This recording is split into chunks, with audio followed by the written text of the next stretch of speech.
You can retire a millionaire without investing another cent if you can hit these investment milestones. Today we're going to take a look at how much money you would need invested by age to be able to retire a millionaire without investing another penny today. Before we dive in though, I do want to make it clear that I'm not a financial advisor and this is not financial advice.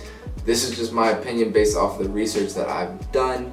My opinion, also the math, but do your own research before you make any investments, before you make any investment decisions. That's all I gotta say. The reason I'm making this video is because most people think that they don't need to start saving for retirement when they're younger, when they're in their teens and their 20s. People think that they're gonna be making way more money in the future and they have so much time, so what's the rush? Why should I invest right now when I'm gonna be making 2 times the amount of money in 5 years? I'm just gonna wait until then and I'll start putting money away when I'm 30, when I'm 35, when I'm 40.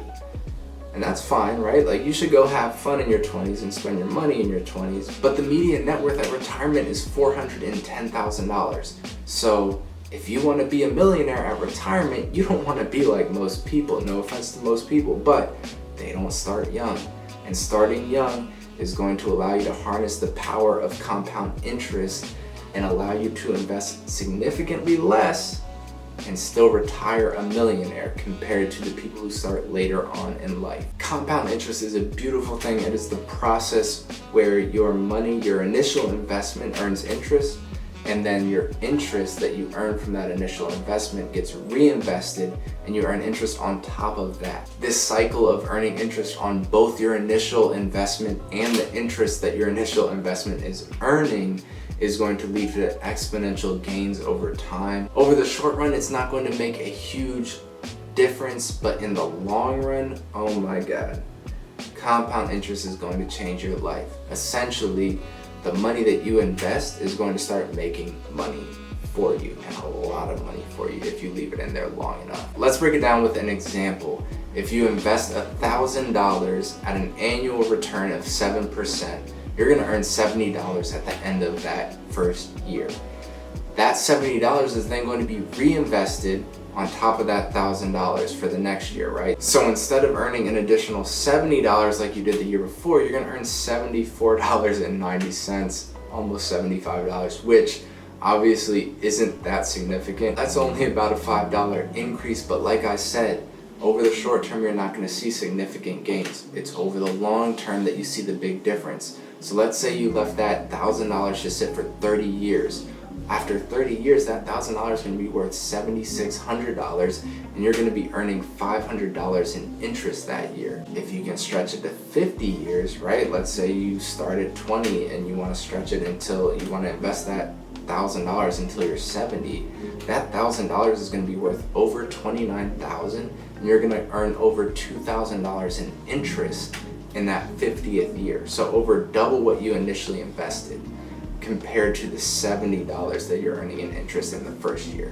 That number, that amount that you're earning year over year in interest is going to multiply exponentially due to compound interest.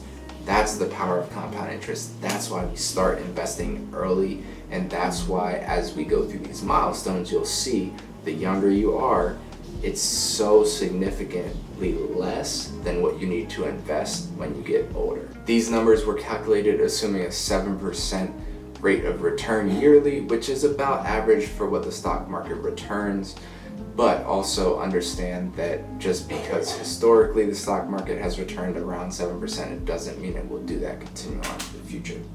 So, just putting that out there. Now let's look at the amount of money you would need to have invested by age to be able to retire a millionaire, meaning that if you hit these numbers by the age associated, you will not have to invest another penny. You'll be able to let that money sit and grow thanks to the power of compound interest and retire a millionaire. Starting out fresh out the womb at 0 years old, if you get lucky and your parents decide to invest $12,350 the moment you're born, you don't have to do anything the rest of your life. You can sit there and let that $12,000 grow. By the time you're 65, it's going to be $1 million.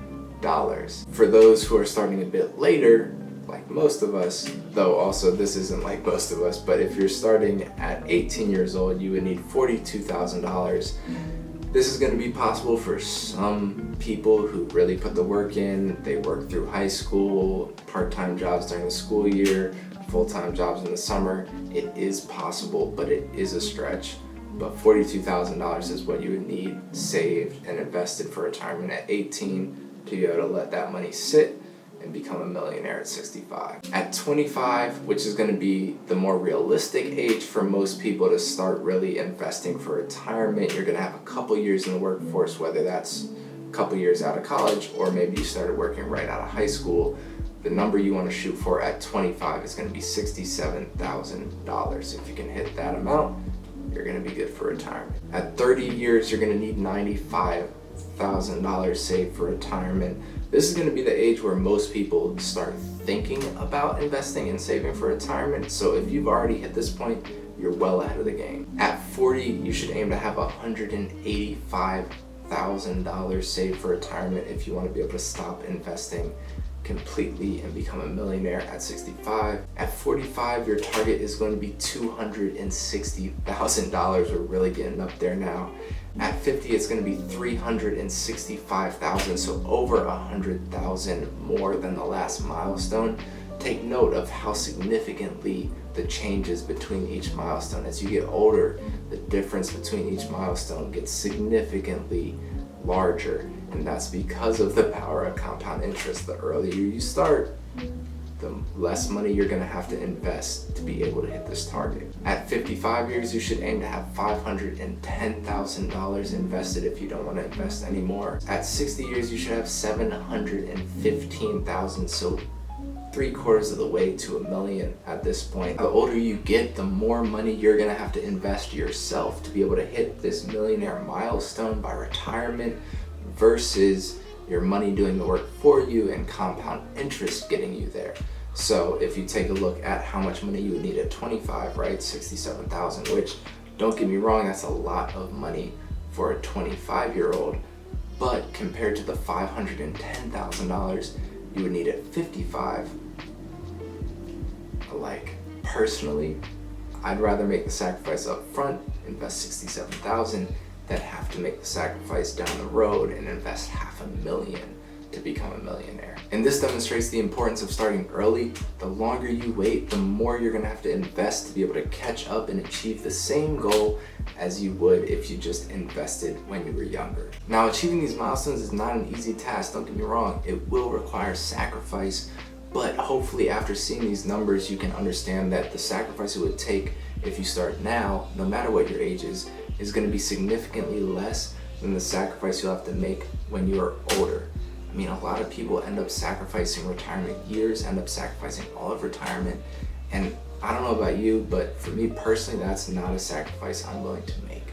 I'd rather start now, I'd rather start when I'm young, I'd rather make the sacrifices up front so that down the road, I don't have to deal with that. And if all of these milestones feel completely out of reach for you right now, I know they can be a stretch, but I do have some strategies for you. I'll warn you, they are not sexy, they're not get-rich-quick schemes. I wish I had one of those for you, but they're very practical and they will get you to these goals if you can follow them. The first step is going to be to increase your income. Now, I know that's easier said than done, but any way you can increase your income, whether that is through advancement in your career, if you've been working at a company for a while and you've put in the work and you deserve a raise, you deserve a promotion, make sure you're being vocal about that. Talk to your boss. If your company's not going to pay you what you believe you're worth, jump ship, find another company that will pay you what you're worth. If those aren't options for you for whatever reason, maybe you've already had those conversations, maybe you've already tried applying to other jobs and it hasn't worked out, you could always start a side hustle and make some extra income that way. Maybe you already have a business. In that case, what ways can you increase the value that you're providing to clients and therefore increase the price of the product or the service that you're providing? Think about things like that so that you can increase your income, because increasing your income equals more money for investing. The other thing you can do that's going to be a great help is reduce your expenses. Now, this won't be possible for everyone. Obviously, if you are only making enough to cover your survival needs and your bare minimum expenses, you're gonna need to focus on making more money. But if you have any additional income, take a look at your spending, see where you're spending money unnecessarily. I'm personally not a big fan of budgeting, but I do stand by tracking your money monthly. It's gonna give you a great idea of where all of your money is going, and there will be some areas, I guarantee you, that surprise you in a negative way, where you spend more money than you thought you did and more money than you want to. In those areas, whatever they may be, maybe it's going out, maybe it's coffee, maybe it's clothes, whatever you are spending extra money on that you don't want to spend extra money on, take that money, invest it. And I'll actually include a link to the monthly expense tracker that I use in the description below. It's completely free. I made it for myself, but now for you guys as well. So if you're interested, go ahead and check that out below.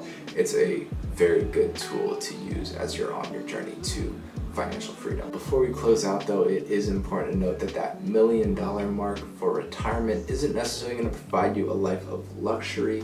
It will net you about $40,000 to $50,000 a year in retirement. If you want more than that, obviously you'll need to keep investing past these milestones, but that $1 million mark is step one. So there you have it. If you already reached the millionaire milestone, congrats, pat yourself on the back. If you haven't yet, but you are working towards it, keep at it. I'm in the same boat as you. We'll get there soon. And if you haven't started yet, take this video as a sign that you should start investing. The earlier you start, the more impactful compound interest is going to be on your future. It's going to be so much easier. The money's going to do the work for you. So please get started. And if you like the video, please like the video. Drop any comments, questions, concern, any feedback too. I'm a new channel, so I greatly appreciate any feedback you have for me. Drop those in the comments below. Share this video with anyone you think might benefit from this knowledge. And subscribe. I post videos weekly on all things personal finance. I'll catch you guys in the next one. Peace.